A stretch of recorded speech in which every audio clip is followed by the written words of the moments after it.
सैनिक भाइयों नमस्कार। आप लोग पूरा ये वीडियो जरूर देखना। जो अपना कपिल भाई बता रहे वो पूरा सही है। जो अपना मांग के लिए अपना जो OROP 2 में कमियां है उसके लिए हम लोग की संघर्ष करना चाहिए। सैनिक भाई नमस्कार। मैं पूर्व सैनिक कपिल फौजी सबका सैनिक संघर्ष कमेटी से। सबसे पहले भाई मैं हाथ जोड़ के आज रिक्वेस्ट करता हूं कि इस वीडियो को ज्यादा से ज्यादा शेयर करना, जिसने जंतर मंतर के आंदोलन को, जंतर मंतर पे जो पिछले 10 महीने से अपने परिवार को छोड़ के बैठे हैं 28 लाख पूर्व सैनिकों की मांगों के लिए, सिर्फ उन सैनिकों की हौसला अफजाई के लिए इस वीडियो को ज्यादा से ज्यादा शेयर करना हाथ जोड़ रहे हो कि उनका हौसला बना रहे, क्योंकि वो आज जो संघर्ष कर रहे हैं वो 28 लाख पूर्व सैनिकों के लिए कर रहे हैं। 28 लाख पूर्व सैनिकों के लिए। सैनिक भाइयों, सबसे पहले मैं केरला राज्य के पूर्व सैनिकों को साधुवाद करता हूं, नमस्कार करता हूं, और मैं कहता हूं छाती पे हाथ मार के कि केरला वो राज्य है जो 20 फरवरी से इस आंदोलन के साथ में है, तन से, मन से, धन से, और वहां से पिछले 10 दिनों में, 15 दिन में, 20 दिन में कोई ना कोई टीम जंतर मंतर पे पूछती रही है। ऐसा क्यों है?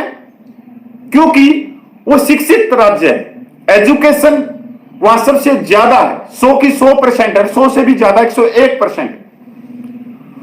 वो अपनी मांगों को जान सकते हैं, अपने अधिकारों को वो जानते हैं, अपनी जो उनके साथ में हो रहा है असमानता उसको भी वो जानते हैं। उस समानता के संघर्ष में वो अपने अधिकारों के लिए जो संविधान ने बाबा भीमराव अंबेडकर ने दिया उसके लिए वो जंतर मंतर पे नजरें बनाए हुए, और मैं इनका धन्यवाद करता हूं, साधुवाद करता हूं। और उसी राज्य से कोई एक व्यक्ति, सिर्फ एक, कहते हैं ना कि तालाब को एक गंदी मछली खराब कर देती है, तो इसका पर आज कहावत दूसरी है, एक बंदे से कोई खराब नहीं होता। सैनिक भाइयों, इस वीडियो को शेयर करना ज्यादा से ज्यादा। मैं आप लोगों को एक मैसेज दिखाना चाहता हूं, जिसपे जंतर मंतर पे जो पूर्व सैनिक जिन्होंने 62, 65, 71 करीगल की जंगें लड़ी हैं और दुश्मन के दांत खट्टे करे हैं, जिन्होंने तिरंगे झंडे को अपनी सांसों से, अपनी जान दे के, अपनी सांसों से उस तिरंगे झंडे को लहराया है, उन सैनिकों को उग्रवादी, खालिस्तानी बोला जा रहा है। सैनिक भाइयों, मैं ये छोटा सा एक मैसेज पढ़ के सुना देता हूं आप लोगों को। सभी को नमस्कार। जैसा कि मैंने कल और आज सुबह अपने वीडियो कॉल में कहा था, यह मलयालम में था, इसका हिंदी ट्रांसलेट किया गया है। लगभग 5 लोगों ने मुझे बताया कि वे अन्नाकुलम जिले से दिल्ली जाने के लिए तैयार हैं। वे आज या कल सूचित कर देंगे। मैंने आज शाम उनसे बात की। हर कोई दिल्ली आना चाहता है। यह सबसे बड़ी बात कि हर केरला का हर सैनिक दिल्ली आना चाहता है 25 नवंबर को, लेकिन उनके संगठन के नेता उन्हें धमकी दे रहे हैं। यह कहा जा रहा है कि अगर प्रचार के लिए दिल्ली जाओगे तो वापस आने पर नौकरी नहीं मिलेगी। उन्हें यह भी कहा गया कि अगर वह हड़ताल करने दिल्ली जाएंगे तो उन्हें तिहाड़ जेल जाना पड़ेगा। मैंने नेशनल कोऑर्डिनेशन कमेटी के राज्य अध्यक्ष से भी बात की, तो उन्होंने कहा कि सबका सैनिक संघर्ष कमेटी जो अब दिल्ली में प्रदर्शन कर रही है वह खालिस्तानी, उग्रवादी, आतंकवादियों का संगठन है, और पहले किसानों को भी उन्होंने समर्थन दिया था, और मौजूदा धरना भी उसी का हिस्सा है। और केंद्र सरकार इस मुद्दे को बहुत गंभीरता से ले रही है, और अगर हम इस हड़ताल में भाग लेंगे तो सरकार हमें इसी रूप में देखेगी। इसलिए हमें किसी भी हालत में इस हड़ताल का हिस्सा नहीं बनना चाहिए। या इस संगठन की गतिविधियों में भाग नहीं लेना चाहिए, किसी भी तरह से भागीदार नहीं बनना चाहिए। ऐसा लगता है कि नेताओं ने इसी तरह अपने सदस्यों को डरा दिया है। वैसे भी जिन लोगों को मेरे पास आना था उनके आने की कोई संभावना नजर नहीं आ रही। मुझे लगता है कि यदि हमारे समूह में उपरोक्त संगठन के नेता अपने कार्यकर्ताओं को आश्वस्त करेंगे तो अधिक लोग हमारे साथ जुड़ेंगे। सैनिक भाइयों, एक बहुत ही सम्मानित सदस्य हैं, वो है NEXCC के national ex serviceman coordinator committee के जिला अल्फा,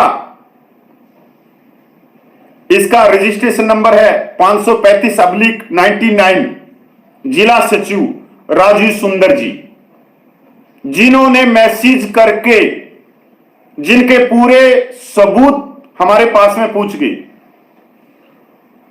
सम्मानित सदस्य राजीव सुंदर ने सीधा सीधा जो जंतर मंत्र में बैठे हैं उनकी तुलना आतंकवादियों से कर दी, उग्रवादियों से कर दी।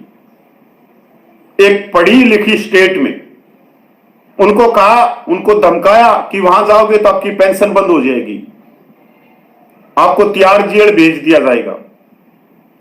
मैं पूछना चाहता हूं कि अधिकारों के लिए जब आपके साथ में असमानता हो रही हो तो आपको ताजमहल में कौन रखेगा? और जब भी मुकदमे दर्ज होते हैं वो नेताओं पे होते हैं, संख्या बल पे कभी नहीं होते।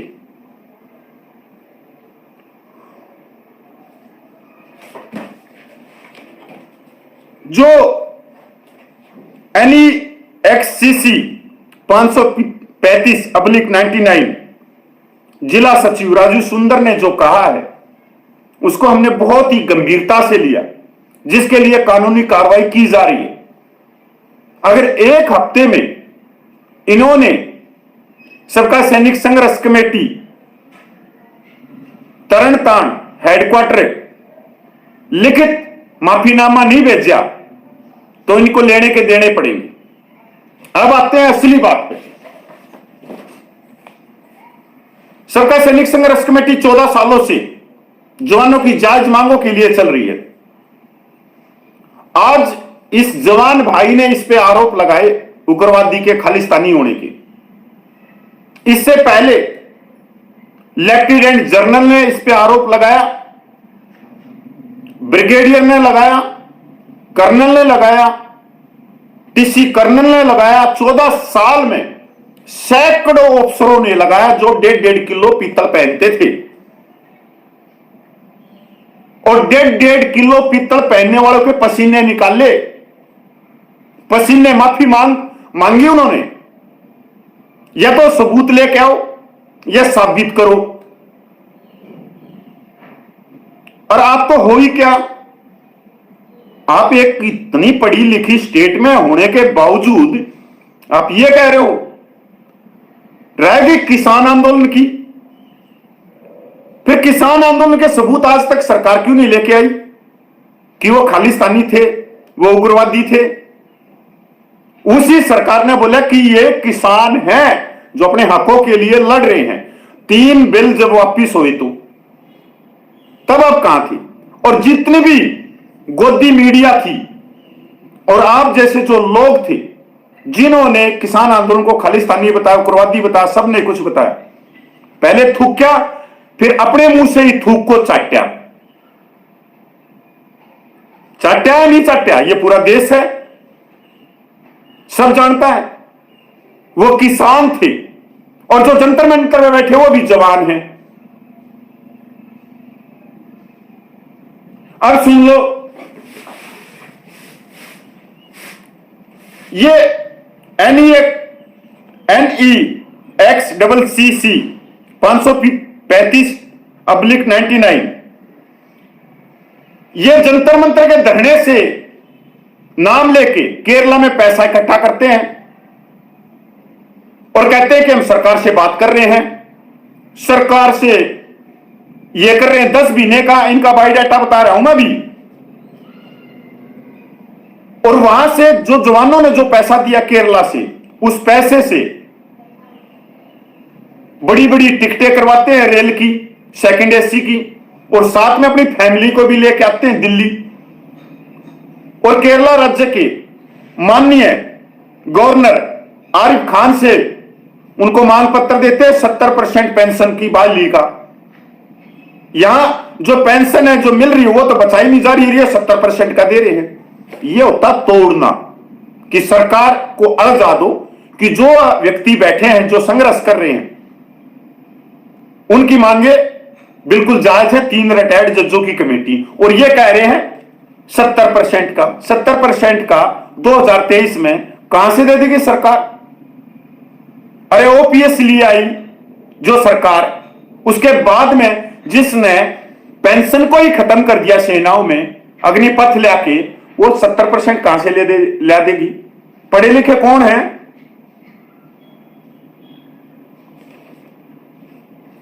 फोटो खिंचवा के और वहां पे केरला में बताते हैं कि हमने देखो मांग पत्र दे के आगे। माननीय राज्यपाल के पास में क्या क्या लोकतांत्रिक शक्ति है कि वो आपकी मांगे पूरी कर देगा? वहां पे दिल्ली के अंदर केरला यूथ है, वहां पे इनकी मीटिंग होती है। उसके बाद में फैमिली के साथ में कभी लाल किला देखते हैं, कभी कुतुब मीनार देखते हैं, फोटो खिंचवाते हैं और फोटो ग्रुपों में डाल देते हैं केरला में। और इनको वहां पर जो इनकी परेड की जाती है सैनिकों से, इनकी ऐसी खड़ी खोटी इनको सुनाई जाती है, बड़ी इनकी बेइज्जती करते हैं केरला के पूर्व सैनिक, फिर भी ये बाज नहीं आ रहे। 8 अक्टूबर को केरला में सबका सैनिक संघर्ष कमेटी बनाई जाती है, 8 अक्टूबर को, और जितनी संस्थाएं हैं उसमें भागीदार लेते हैं कि जो जंतर मंतर में जो आंदोलन चल रहा है उसमें बढ़ चढ़कर हम हिस्सा लें। इसके बाद में वहां खलबली मच जाती है। उसको रोकने के लिए, केरला के सैनिकों को रोकने के लिए, अपने जो चमचे हैं, जो पिछड़ लघु हैं, जो सेवादार है, उनको उतार दिया जाता है कांग्रेस और बीजेपी के सैनिक प्रकोष्ठ के अफसरों के द्वारा, जो खलबली मचाई हुई है। आप तो उत्तर भारत में न्यूज देखते ही नहीं, पर केरला में बहुत ही बड़े लेवल पे अपनी मांगों के लिए सैनिक एकजुट हो रहे, और उन सैनिकों को तितर बितर करने के लिए सारी राजनीति की जाती है रिटायर्ड अफसरों के द्वारा। जंतर मंतर पे आई कार्ड लेके जाना पड़ेगा, पीपीओ लेके जाना पड़ेगा, ये लेके जाना पड़ेगा, ऐसी एक एजुकेशन स्टेट में फैलाई जा रही बात है। भाई आप बताओ 10 महीने में कौन आई कार्ड लेके आया, कौन पीपीओ लेके आया, कौन आधार कार्ड लेके आया? क्यों वहां पे पुलिस इन चीजों को देख रही? क्यों देखेगी भी पुलिस? उसका क्या अधिकार है पुलिस का? क्यों हमारी आइडेंटिटी देखेगी? वह आधार कार्ड लेगी।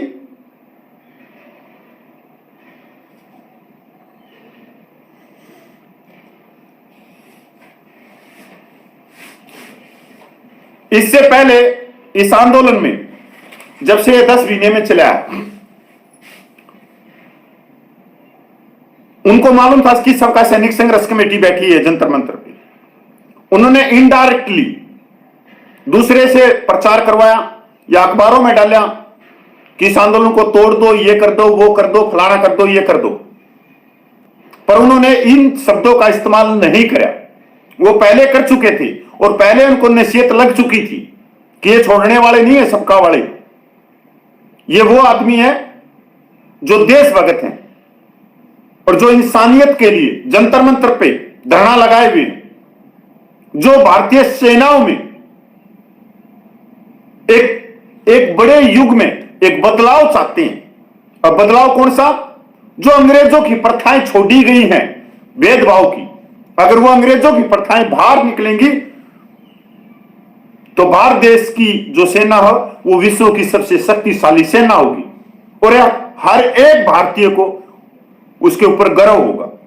यही तो सपना लेके हम वहां पे हवन कर रहे हैं 10 महीने से।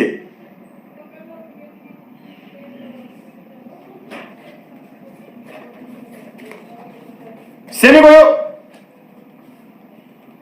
10 महीने में बहुत आरोप लगे, हमने कभी इनका बुरा नहीं माना।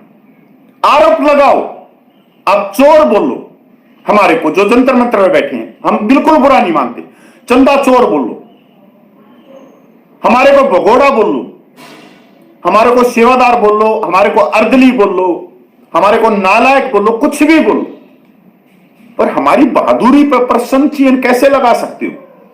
हमारी देशभक्ति पे तुम प्रश्न चिन्ह कैसे लगा सकते हो? हम भी विरोध करते हैं, हम भी जयचंद बोलते हैं, पिछड़ लघु बोलते हैं, चंदा चोर बोलते हैं, और हमने तो जिन्होंने 1.5 किलो पीतल पहना, मेजर जनरल है, लेफ्टिनेंट जनरल है, हमने तो उनको बोला कि ये चोर हैं, इन्होंने गद्दारी की, इन्होंने जवानों की पीठ में छुरा घोंपा। पर यार हमने ये तो नहीं कहा ना उनको कि ये उग्रवादी है, ये खालिस्तानी, ये शब्द तो नहीं है भाई। देशभक्त तो है वे, क्योंकि उन्होंने अपना समय दिया है देश के लिए, अपना उन्होंने भी तो अपना परिवार छोड़ दिया है, पर यह तो शब्द नहीं है किसी भी तरह से। कानूनी कार्रवाई करेंगे राजीव सुंदर जी, और वीडियो पहुंचा देना भाई इसके पास में से पर्सनल नंबर के ऊपर। आपने कहा कि जो जंतर मंतर पे जो बैठे हैं सैनिक वो उग्रवादी हैं। पहली बात कान खोल के सुन ले, देश की आजादी में सबसे ज्यादा बलिदान इस बड़े पंजाब का है। इसमें हरियाणा भी शामिल है, हिमाचल भी शामिल है, और आज देश की रक्षा करने में बॉर्डरों पे जो खड़े हैं, चाहे पंजाब रेजिमेंट हो, चाहे सिखलाई हो, चाहे सिख रेजिमेंट हो, उसके बाद में बहुत सारी कोर हैं जिनके अंदर अलग अलग यूनिट, अलग अलग कंपनियां हमारे इस क्षेत्र की हैं। और यह भी नहीं है कि राजपूत रेजिमेंट में सिर्फ राजस्थान के भर्ती होंगे, हरियाणा के नहीं होंगे, या उत्तर प्रदेश के नहीं होंगे, या बिहार के नहीं होंगे, या हिमाचल के या उत्तराखंड के नहीं होंगे, सारे देश के भर्ती होंगे, जहां जहां उसकी मांग है, जिस जाति से वो संबंध रखते हैं। तो इसी तरह जो पंजाब के नाम से जो रेजिमेंट है उसमें हरियाणा के भी भर्ती होते हैं, उत्तर प्रदेश के भी भर्ती होते हैं, उत्तराखंड के भी भर्ती होते हैं, हिमाचल के भी भर्ती होते हैं, राजस्थान के भी भर्ती होते हैं। कैसे बोल दिया आपने? इतनी कुर्बानी दे दी देश के ऊपर। अभी अभी 1 साल पहले की बात होगी जब चाइना वालों को लठ मारे थे, लठ सिख रेजिमेंट थी चाइना बॉर्डर पे, और ऐसे लठ मारे थे, तब तो आप लोग उसको सोशल मीडिया पे शेयर कर रहे थे, व्हाट्सएप पे, देखो मेरे भारतीय सेना के जवानों ने कैसे छोटी छोटी आंख वाले चीनी को लठ मार मार के भगाए। तब तो गौरव हो रहा था। आपने कभी सरदार भगत सिंह को तो नहीं बताया, जो इस देश की आजादी के लिए जिसने फांसी का फंदा चूम लिया। उसको भी लोग ऐसे ही बोलते थे, पीछे से ऐसे ही उसके पैर खींचते थे, पर वो रुका नहीं। करतार सिंह सराफा है क्रांतिकारी, जिसके नाम लेने से अंग्रेजों के रोंगटे खड़े हो जाते थे। उसने कभी पीछे मुड़ के नहीं देखा, आजादी दिलानी थी। अरे गुरुओं ने अपनी शहादत दे दी, एक इंसानियत के लिए अपने बच्चों की कुर्बानी दे दी। राजीव सुंदर जी कभी गुरु घर में जाना, गुरुद्वारे जाना, जिसके 4 गेट होते हैं, और वो 4 गेट इसलिए है कि वहां कोई धर्म, जाति, अमीर गरीब कुछ नहीं, आप किसी गेट से आ सकते हो प्रभु के लिए, किसी गेट से आओ, अमीर गरीब सबका एक है। वहां पे सिर्फ एक ही इंसानियत है, और इंसानियत के पाठ में भी सबसे बड़ा पाठ यह है कि अगर आपके पास में, आपके दिल में प्यार है, आपकी जेब में दम है, तो आपको कहीं कीर्तन करने की जरूरत नहीं है, भजन करने की जरूरत नहीं है। भूखे आदमी को खाना खिला देना। आप किस पे उंगली उठा रहे? इतनी एजुकेशन होने के बाद में भी आपने गहराई से नहीं पकड़ी। कानूनी कार्रवाई करेंगे, कति ठोक के करेंगे, और आपको समझ में नहीं आएगी कि कैसे करिए। 7 दिन लग जाएंगे पूछने के लिए, 1 हफ्ते का टाइम है। इस 10 महीने के आंदोलन में दूसरी कार्रवाई आप पे हो रही है। एक पहली कार्रवाई करी मैंने हरियाणा के अंदर, जो सापला के एक सूबेदार है, सम्मानित सूबेदार हैं, उन्होंने मेरे को चोर बोलिया, डकैत बोलिया, पता नहीं क्या क्या बोलिया, मैंने कोई दिक्कत नहीं। भगोड़ा बोलिया, मैंने कोई दिक्कत नहीं। उसने सिर्फ एक शब्द का इस्तेमाल किया था। 50 लाख का नोटिस उसके पास में पूछा हुआ है, 50 लाख का नोटिस। और कल बता दूंगा, याद आपके कारण आ गया कल इसी चीज पे कि 50 लाख रुपए का नोटिस मैंने किसको दिया। अगर माफी नहीं मांगी तो कोर्ट में देखूंगा। ये दूसरी कार्रवाई आपको हो रही है। और सैनिक भाइयों, इस वीडियो को ज्यादा से ज्यादा शेयर करके अपने मान और सम्मान के लिए करना है, ये नैतिकता के आधार पे करना है। बहुत सारे सैनिक भाई तो देख के निकल जाते हैं क्योंकि उनको मालूम है कि जो अपने लिए नहीं उठ सकता, हम उनमें से हैं जो दूसरों के लिए संघर्ष कर रहे हैं।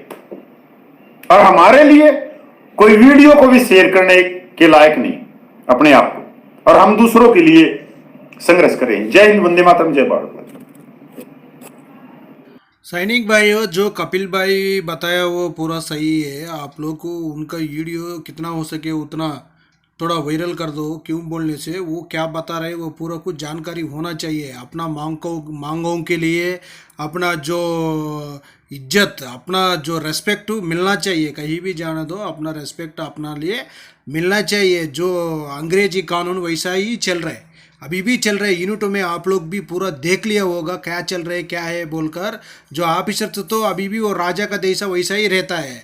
लो इधर बाहर देखने के लिए तो कोई दिखाई नहीं देता है। जो यूनिट में क्या चलता है वो पूरा आप लोग को, पूरा भाई लोग को पूरा पता है। जो सर्विस किया हुआ भाई लोग को पूरा को पता है। ओके फ्रेंड्स, नेक्स्ट वीडियो मिलेंगे। जय हिंद, जय भारत, भारत माता की जय। जय जय सैनिक एकता, जिंदाबाद जिंदाबाद जिंदाबाद।